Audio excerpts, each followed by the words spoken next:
Halo guys, assalamualaikum warahmatullahi wabarakatuh. Apa kabar kalian semua? Kembali lagi bersama saya Elsafu.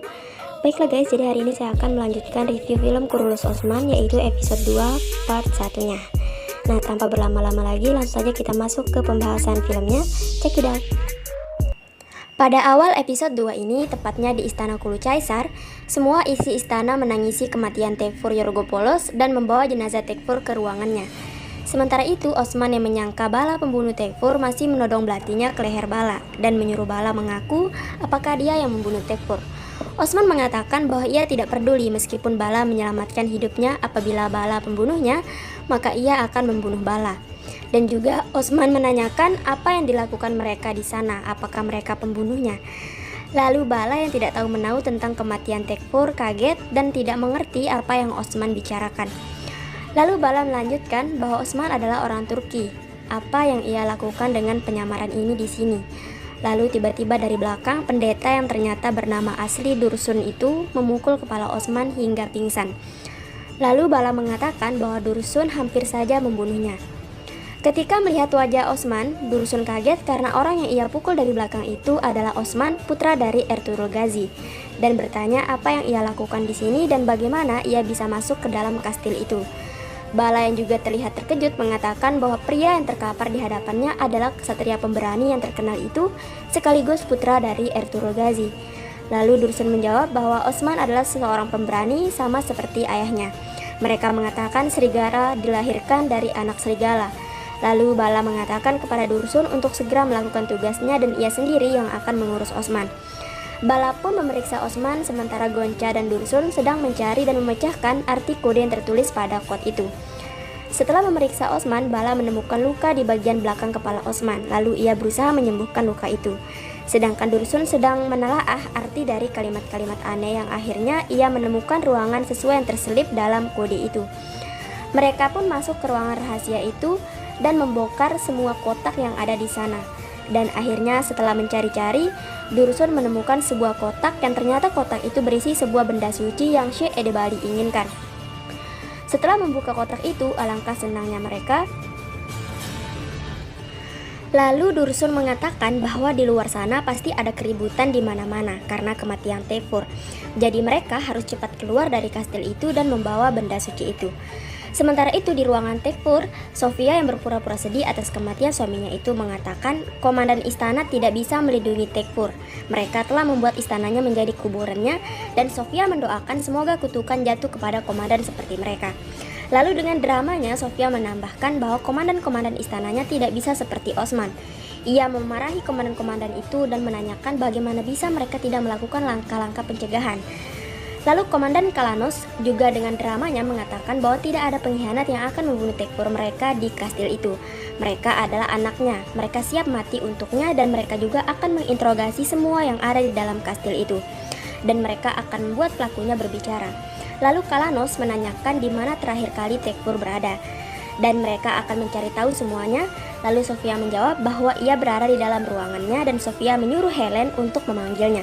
Lalu Helen melanjutkan bahwa Tekfur mereka meninggalkan ruangannya setelah ia memberitahunya. Akan tetapi, Helen melihat Osman, putra Ertuğrul Gazi, meninggalkan ruangannya sebelum ia masuk. Kemudian Kalanos mengatakan apa yang Helen bicarakan. Apakah ia yakin yang ia lihat adalah Osman? Lalu Helen membenarkannya. Kemudian Kalanos memerintahkan Andreas untuk melakukan pencarian di kastil. Sofia juga memerintahkan agar semua komandan kastil segera melakukan pencarian secara menyeluruh di kastil. Di lain sisi, Bala yang tampak khawatir dengan keadaan Osman memeriksanya kembali. Namun Gonca yang panik mengajak mereka agar segera keluar dari tempat itu karena ia mendengar langkah kaki. Lalu Dursun menenangkan Bala bahwa Osman akan segera bangun. Ia memiliki cukup keberanian untuk menantang seluruh dunia dan ia akan mengurus dirinya sendiri. Tidak lama kemudian, Osman pun siuman dan berusaha bangun. Sementara Dursun, Gonca, dan Bala dengan hati-hati keluar dari ruangan itu. Kemudian di waktu yang bersamaan setelah mereka pergi, para prajurit istana berhamburan menuju ruangan di mana Osman berada. Lalu Osman yang masih belum pulih total masih berada di dalam ruangan itu. Tepat sekali, para prajurit itu memergoki Osman di dalam ruangan itu yang ternyata ruangan itu adalah ruangan pribadi milik Sofia. Lalu salah satu prajurit menyuruh yang lainnya untuk memberitahu Kalanos bahwa Osman berada di dalam kastil, sementara ia akan adu mekanik dengan Osman. Osman pun berhasil mengalahkan prajurit itu. Sedangkan Sofia, Kalanos, dan Helen masih dengan drama mereka. Kalanos mengatakan kepada Sofia bahwa ia berjanji akan menemukan Osman dan mereka akan menyelesaikan masalah itu. Tiba-tiba seorang prajurit datang dan mengadu bahwa Osman ada di ruangan bintang-bintang Sofia. Lalu Sofia kaget mendengar hal itu dan Kalanos menenangkannya bahwa ia akan menangkapnya. Helen kemudian bertanya apa yang dilakukan Osman di ruangan itu. Lalu Sofia yang panik mengatakan tentang benda suci itu. Sementara itu, Osman masih bertarung dengan prajurit lainnya, dan setelah membunuh prajurit itu, Kalanos tepat berada di hadapannya, sembari berkata bahwa Osman yang membunuh Tekfur mereka. Lalu Osman menyangkalnya dengan berkata bahwa orang yang membunuh Tekfur adalah orang terdekatnya. Lalu Kalanos pun menyerang Osman, dan tentu saja di sini adalah Osman pemenangnya. Setelah berhasil melumpuhkan Kalanos, Osman lalu melarikan diri lewat jendela. Tidak lama kemudian, para prajurit lainnya datang dan Kalanos yang kesakitan menyuruh prajurit-prajurit itu mengejar Osman. Dengan cepat, Osman hilang dari pandangan prajurit-prajurit itu. Ternyata Osman sudah sampai di tempat di mana para kesatrianya menunggunya. Boran pun menyuruh B-nya itu minum dan menyampaikan kekhawatirannya karena mendengar bel berbunyi. Lalu Osman mengatakan bahwa Tekfur mati dan orang-orang istana menuduh Osman pembunuhnya. Kesatria Osman pun kaget mendengar hal itu, lalu Osman menyarankan kalau mereka harus cari tempat untuk bersembunyi. Lalu salah satu kesatria Osman memberi saran agar mereka ke toko kayu Mario tempat mereka pernah berbelanja. Lalu Osman mengingatkan para kesatrianya agar tidak mendengarkan siapapun yang menyuruh mereka berhenti dan gunakan pedang mereka apabila diperlukan. Di sisi lain, Sofia yang panik menuju ruangan rahasianya dan melihat ruangan itu sudah berantakan sekali.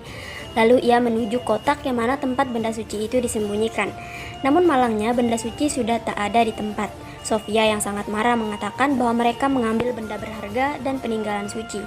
Lalu Sofia memerintahkan Helen untuk memberitahukan hal itu kepada Yanis. Helen kemudian mengatakan bahwa Yanis akan membuat mereka berdua menanggung akibatnya. Dengan emosi, Sofia menanyakan bagaimana mereka akan menatap amarah Tuan Yanis mereka. Kesedihan itu datang sebelum mereka bisa bersukacita atas kematian Tekfur mereka. Dengan marah yang menggebu-gebu, Sofia mengatakan kalau ia akan merobek-robek jantung Osman dengan giginya. Sedangkan Bala, Gonca, dan Dursun akhirnya tiba di ruangan persembunyian mereka. Gonca yang melihat situasi lewat jendela mengatakan bahwa tak seorang pun yang melihat mereka dari tadi. Lalu dengan senang Bala mengatakan bahwa ia akan menunaikan sujud syukur begitu mereka bertemu syekh mereka. Lalu Dursun menyarankan agar Bala dan Gonca pergi besok pagi. Lalu Gonca menanyakan apakah Dursun tidak ikut dengan mereka. Lalu Dursun menjawabnya bahwa perang baru saja dimulai. Orang-orang yang melayani iblis akan bergerak. Orang yang membunuh Tekfur juga akan terjadi kekacauan di sini. Lalu dengan cemas Bala berkata bahwa ia bertanya apakah Osman bertahan. Bagaimana jika ia tidak bisa bertahan?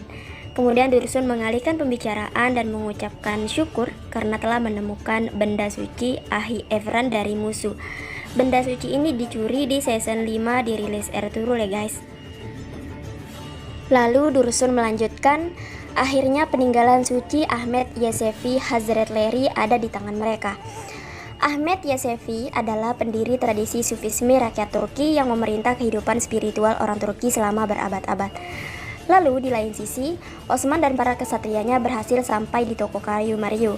Ketika sudah di dalam toko, Boran kemudian menyampaikan kekhawatirannya tentang siapakah yang membunuh Tekfur. Lalu Osman membalasnya bahwa ia tidak tahu, akan tetapi ia tahu satu hal, seseorang yang sangat dekat dengan Tekfur yang membunuhnya. Boran kemudian membenarkan perkataan Osman. Tekfur punya musuh di dekatnya dan Boran pun mempertanyakan mengapa mereka membunuhnya. Osman pun menjawab bahwa mereka membunuhnya karena dia membuat perjanjian perdamaian dengan mereka, dan pembunuh itu tidak menerima hal itu. Mereka yang membunuhnya ingin mengakhiri perdamaian dan bertarung lagi. Boran pun kembali bertanya siapakah penjahat itu. Osman kemudian mengatakan bahwa penjahatnya adalah mereka yang merencanakan pembunuhan keji seperti itu pasti kelompok tertentu, yaitu sebuah kelompok rahasia yang menyebar di sekitar BT-nya, dan mereka mengambil kesempatan karena Ertugrul sedang dikonya. Dan tujuan mereka adalah memasukkan api ke dalam suku melalui dirinya. Dan mereka sekarang berada di bawah ancaman dari dua sisi.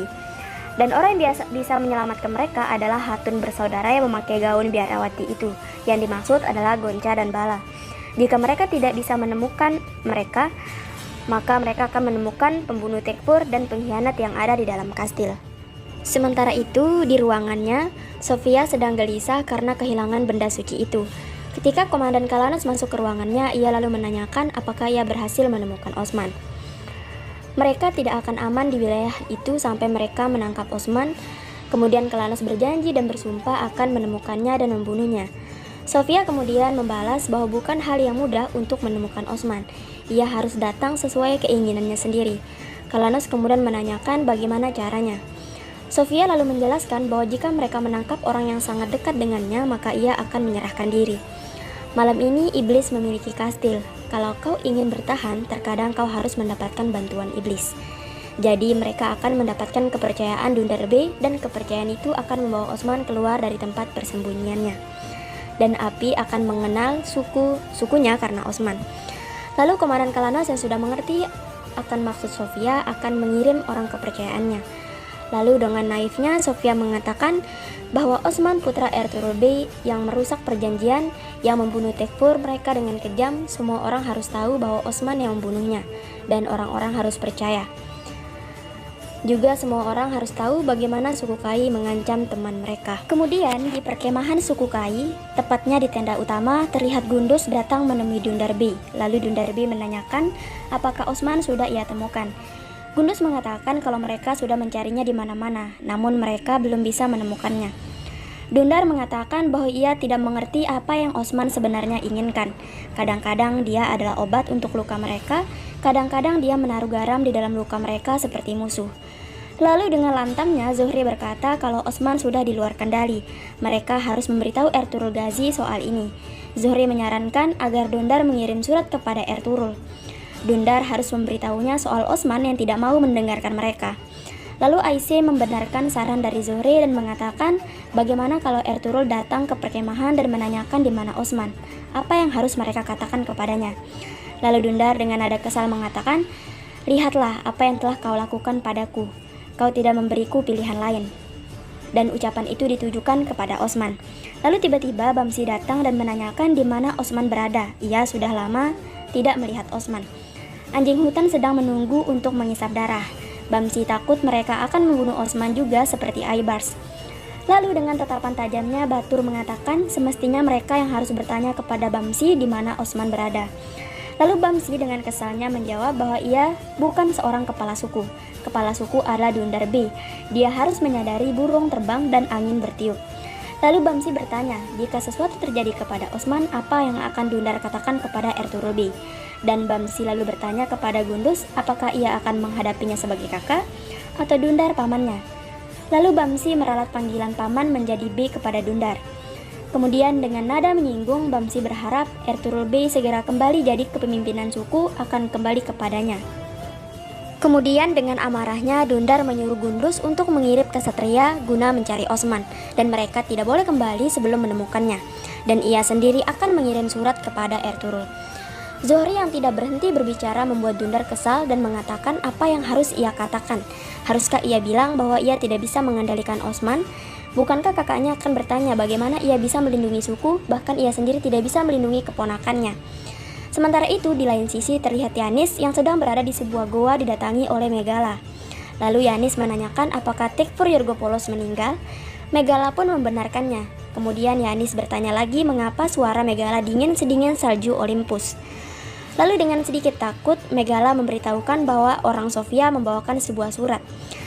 Lalu Yanis menyuruh Megala untuk membacakannya, apa yang surat itu katakan. Dengan gugup, Megala mengatakan kalau peninggalan suci dan harta karun itu dicuri dari ruangan sihir. Yanis yang mendengar itu sontak kaget sekaligus marah dan bertanya bagaimana mereka tahu di mana ruangan itu dan siapa yang mencurinya. Lalu Megala mengatakan Osmanlah pelakunya, putra dari Ertuğrul Gazi. Yanis kemudian mengatakan bahwa gembala Turki itu menghancurkan semuanya dan menyuruh Megala untuk mempersiapkan kudanya karena mereka akan ke kastil Kulucaisar. Kemudian di kastil Kulucaisar, tepatnya di toko kayu tempat persembunyian Ertuğrul dan kesatria-kesatrianya, terlihat pemilik toko datang dan ia heran apa yang telah terjadi di dalam tokonya, sehingga tokonya sangat berantakan. Lalu Erkut keluar menemui sang pemilik toko. Pemilik toko itu menanyai siapa Erkut ini.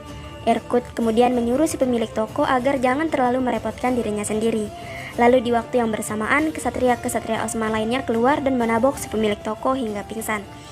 Lalu Osman keluar dari persembunyiannya dan mengganti pakaiannya dengan pakaian prajurit kastil. Lalu di sisi lain terlihat Bala datang menemui Gonca dan Dursun. Ia menyampaikan bahwa kendaraan sudah siap, saatnya untuk berangkat. Lalu Dursun mengatakan bahwa mereka akan menunggu Bala dan Gonca di luar kastil. Ia akan menempatkan prajurit di pintu kastil. Dursun kemudian menyarankan bahwa jika seseorang menghentikan mereka dan bertanya, jangan katakan apapun. Para prajurit itu akan menyelamatkan mereka. Lalu Bala mengatakan semoga Allah membantu Dursun dan semoga Allah memberikannya kesuksesan di wilayah kejam itu. Lalu Dursun kembali mendoakan Bala semoga ia berumur panjang. Kemudian Dursun menyuruh Bala untuk mengatakan kepada Syekh Edebali bahwa ia mencium tangan suci tuannya itu dengan hormat. Semoga ia tidak berhenti berdoa untuk orang miskin ini. Katakan padanya bahwa mereka membutuhkan dukungan dan kebaikannya. Lalu dengan sedikit berhati-hati Bala bertanya kepada Dursun apakah ia tahu sesuatu tentang Osman. Lalu Dursun menjawab bahwa untuk saat ini mereka pasti tidak dapat menemukannya. Tidak seorang pun tahu di mana putra Ertugrul Osman, dari mana dia akan datang. Lalu Bala pun kembali mendoakan Dursun semoga Allah selalu menolongnya. Lalu Bala dan Gonca berpamitan dan pergi. Di waktu yang sama, seorang penyampai berita istana mengumumkan kepada penduduk bahwa Tekfur Yorgopolos telah terbunuh tadi malam dan mengatakan bahwa Tekfur mereka dibunuh oleh putra Ertugrul Bey, Osman dari suku Kai. Dan Osman Bey adalah seorang pembunuh. Siapapun yang membantunya dia akan dibunuh dengan keluarganya. Kemudian Boran dengan penyamarannya kebetulan lewat di tempat itu. Lalu tiba-tiba ia dihentikan oleh prajurit kastil. Di waktu yang bersamaan pula, Bala dan Gonca keluar dari istana dengan gerobaknya yang akan berpapasan dengan gerobak yang dibawa Boran. Prajurit yang menghentikan Boran menanyakan apa isi gerobak yang ia bawa. Lalu Boran menjawab bahwa itu minyak zaitun. Lalu pengawal itu menyuruh Boran untuk membukanya karena mereka akan memeriksanya. Namun Boran beralasan bahwa itu tidak seharusnya terkena matahari karena barangnya akan sia-sia. Ternyata di bawah gerobak itu ada Osman yang sedang bersembunyi dan terlihat ia khawatir kalau prajurit ini akan memeriksa gerobak itu. Lalu Boran kembali beralasan bahwa ia punya seorang anak, jangan membuatnya kelaparan karena keraguannya itu. Lalu salah seorang prajurit lain menyarankan agar biarkan orang itu pergi karena Osman tidak akan bersembunyi di dalam baril minyak. Lalu Boran berterima kasih dan mendoakan prajurit itu. Ia pun pergi dengan keretanya. Kemudian Bala dan Gonca yang sudah tiba di pintu keluar istana bertemu prajurit yang mana itu adalah utusan Dursun.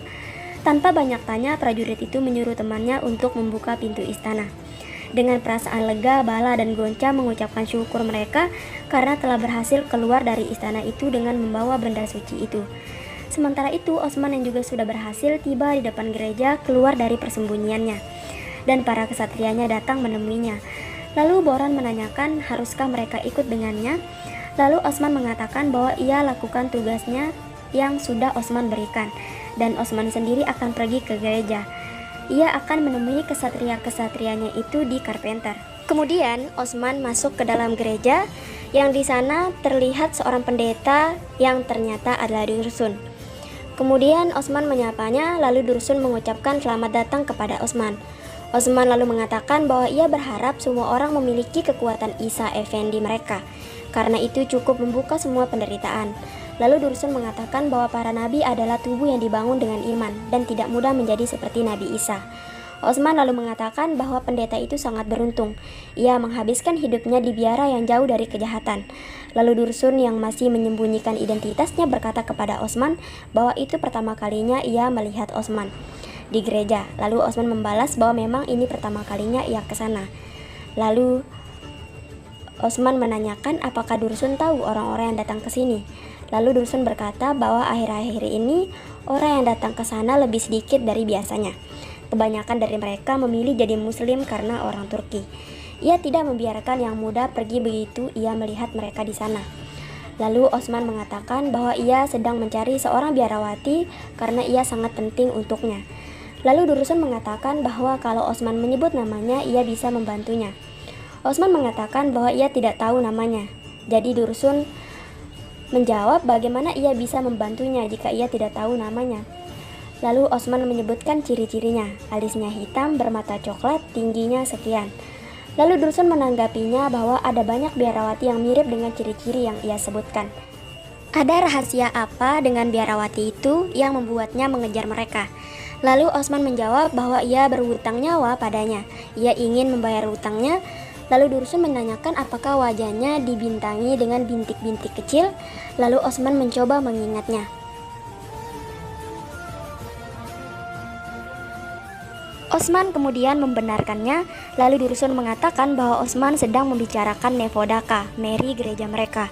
Ia tinggal di sebuah kuil di luar kota, dan Dursun bisa memberitahunya lokasinya. Osman pun menanyakan apakah pendeta itu serius. Lalu di sisi lain, Andreas dan para prajuritnya sedang menuju tempat di mana Aigul, putri dari Dundarbi berada, sesuai dengan suruhan Princess Sofia. Sementara itu, hatun-hatun suku Kai sedang mencuci pakaian mereka di sungai. Di situ juga ada Burcin dan Aigul. Terlihat Burcin dengan emosinya memukul pakaiannya, di mana ia merasa sakit hati kepada Osman. Lalu Aigul yang mengetahui hal itu langsung menghampiri Burcin dan menenangkannya. Tidakkah kau melihat bahwa kemarahan dalam dirimu meracunimu? Lalu dengan amarahnya Burcin membalas, pertama Aibars, sekarang kesatrianya. Aku bertanya jenis masalah apa lagi yang akan menyeret mereka. Suku tidak damai lagi karena dia. Berapa banyak lagi orang kita akan mati karena Osman. Aigul, dan kau masih mengkhawatirkan dia. Kau masih terus memikirkannya. Tidakkah kau lihat bagaimana Osman meracunimu? Kau akan terkena masalah karena dia suatu hari nanti. Lalu Aigul menanggapinya kalau ia tahu Burcin sedang merasakan sakit. Ia menderita jauh di dalam hatinya. Akan tetapi Burcin telah lupa takdir Allah dan menyalahkan Osman. Dan masalah yang datang karena Osman adalah kehormatan untuknya. Kau harus tahu itu. Lalu Burcin mengatakan bahwa ia tahu Aibarsnya kini seorang yang syahid. Tapi ini tidak menutupi kecerobohan Osman B. Dan suatu saat Aigul akan mengerti jika hatinya terbakar seperti yang Burcin alami saat ini. Lalu Burcin pergi meninggalkan Aigul dengan kekesalannya. Lalu Aigul pun mengejar Burcin dan sialnya Andreas dan para prajuritnya bersembunyi di semak-semak di sana. Lalu ia memerintahkan prajuritnya untuk menculik Aigul sebelum penjaga menyadarinya. Lalu Aigul yang sedang menghampiri Burcin berkata, apakah ia masih membenci Osman? Jangan lupa kalau Osman pergi untuk membalaskan dendamnya. Lalu dengan menangis Aigul berkata bahwa Osman telah memisahkannya dengan kekasihnya, dan Aigul masih berbicara mengenai balas dendam. Osman akan membakar hatimu seperti ia membakar milikku, ucap Burcin. Tiba-tiba para prajurit Andreas pun mulai menyerang mereka. Aigul lalu bertanya apa yang mereka lakukan di sana dan apa yang mereka inginkan. Andreas kemudian mengatakan bahwa Osman telah membunuh Tekfur mereka. Dia menyusup ke kastil mereka seperti tikus. Jadi mereka perlu umpan untuk membawa dia keluar dari persembunyiannya, dan umpan itu adalah Aigul.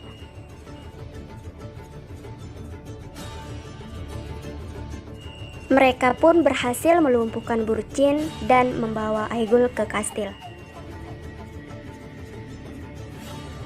Sementara itu, di sebuah tempat rapat para B, terlihat Dundar dan B lainnya sedang makan bersama. Lalu Dundar membuka rapat mereka dan kemudian mengatakan bahwa seperti yang mereka tahu apa yang terjadi di Bitinya, tanah yang mereka datangi di bawah bendera Ertugrul Gazi menjauhkan mereka dari wajahnya yang subur.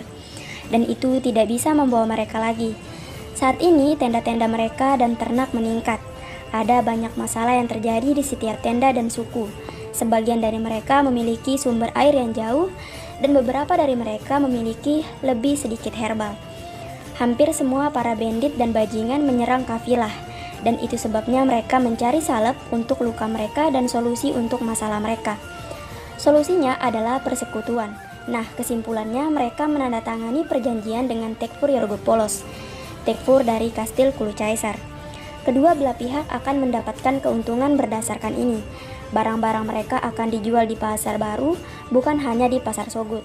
Lalu Dundar yang dari tadi melihat Samsa gelisah bertanya, ada apa dengannya? Dia tidak terlihat senang. Lalu dengan ketegasannya Samsa mengatakan bahwa Dundar berbicara tentang saudaranya. Akan tetapi, Ertugrul tidak datang ke wilayah ini dengan koin dalam genggamannya. Dan ia membawa mereka setelah ia terjun ke dalam hati orang-orang kafir seperti tombak. Selain itu, mereka tidak datang ke sini untuk ternak-ternak dan karavan. Mereka datang untuk memberi perintah kepada dunia di bawah slogan berkepala serigala. Kemudian dengan tegasnya Samsa menambahkan bahwa mereka tidak bisa berteman dengan orang-orang kafir. Lalu Dundar menanggapinya bahwa ia tahu bagaimana jantung Samsa berdetak saat bertempur.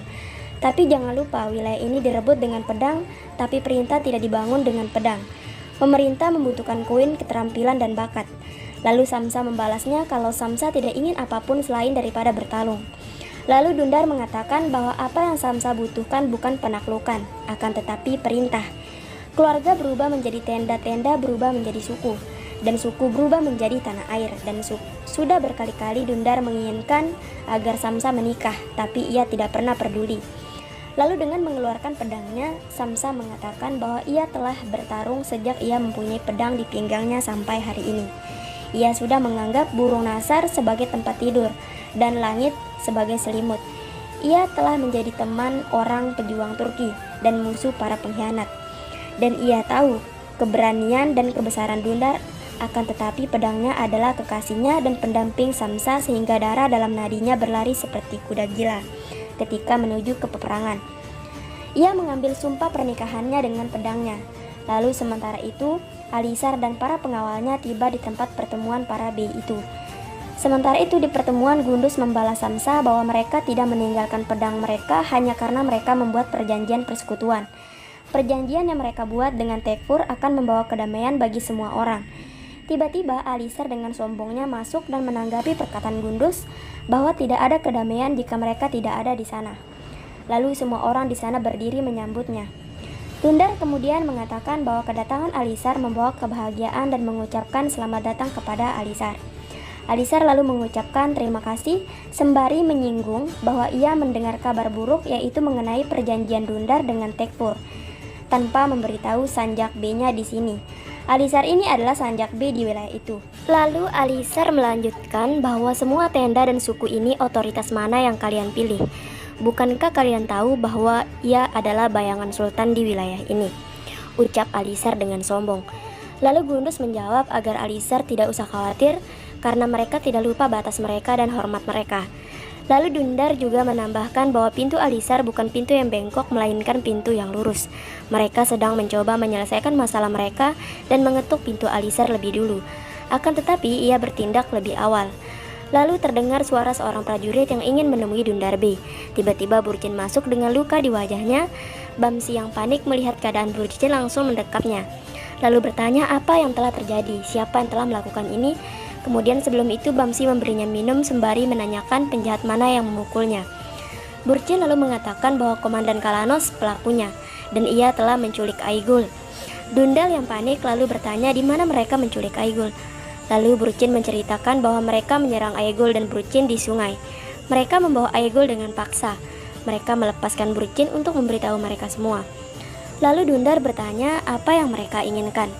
Burjin pun menjawab bahwa mereka menginginkan Osman. Osman telah membunuh Tekfur. Mereka sedang mencarinya di dalam kastil mereka. Kemudian mereka membawa Aigul sebagai sandera untuk menangkap Osman. Lalu Bamsi mengajak Burjin berdiri dan mengatakan bahwa Osman pasti pergi ke kastil untuk mencari pembunuh Aibars. Bamsi lalu memberitahu Dundar bahwa rupanya Osman menemukan petunjuk, karena itu mereka mencarinya. Lalu Gundus menyarankan agar mereka segera pergi ke kastil sebelum sesuatu terjadi kepada Osman. Lalu Dundar menyuruh Gundus untuk mempersiapkan para B untuk bertarung. Mereka akan pergi ke kastil dengan Bamsi B. Jika mereka tidak berhasil, jangan tinggalkan batu di atas batu dan kepala di atas bahu. Lalu Samsa yang kesal berkata bahwa ia sudah bilang kepada Dundar bahwa mereka tidak boleh bersekutu dengan musuh. Mereka tidak bisa menunggu lagi. Samsa juga akan ikut. Lalu Dundar mengatakan bahwa Samsa yang paling mengerti bahasa orang kafir itu dan mengajak Samsa ikut.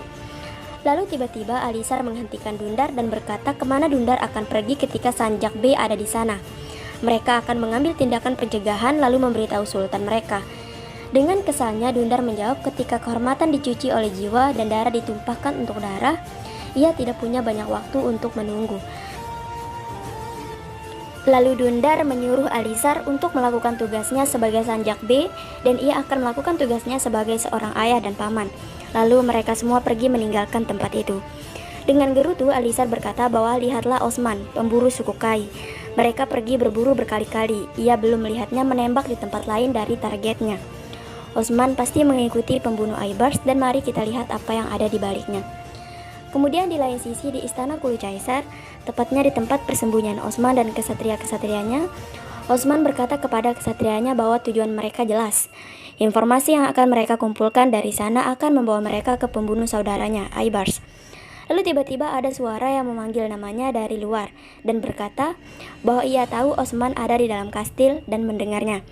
Ketika Osman melihatnya, ternyata itu adalah Andreas yang sedang menawan Aigul. Andreas berkata bahwa ia tahu bahwa Osman adalah pembunuh Tekfur.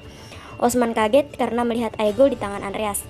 Lalu Andreas melanjutkan ancamannya bahwa ia telah menahan Aigul, putri dari Dundar Bey.